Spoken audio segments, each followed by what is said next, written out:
So in the last video, I talked about how Israel was called to be this nation of priests. And truth be told, we see in scripture that they lost their calling, right? Like Christ came and he brought salvation to the nation of Israel. They rejected him, murdered him. And then God said, fine, I'm going to take it to the Gentiles, right? And so that's who has it now. So if you're wondering who the nation of God is now, if you're a believer, look in the mirror. It's you. It's me, right? It's all of us who believe, right? Because Israel didn't guard what they were given, right? God did not abandon the mission.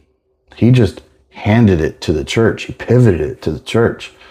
And Peter takes the exact words God spoke at Sinai and then hands them to us in 1 Peter 2:9.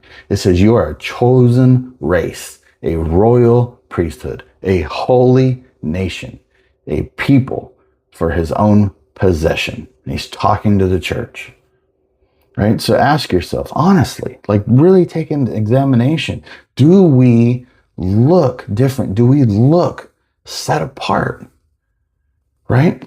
Like we've really turned God understands into permission to be casual with the creator of everything, right?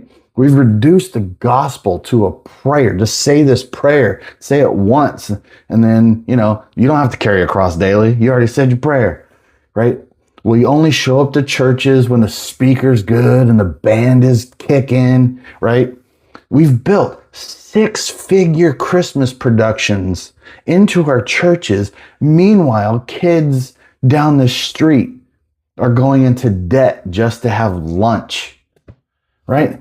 Here's the crazy part. If we look in Acts, we know the early church had none of that, right? It tells us that there was not a needy person among them.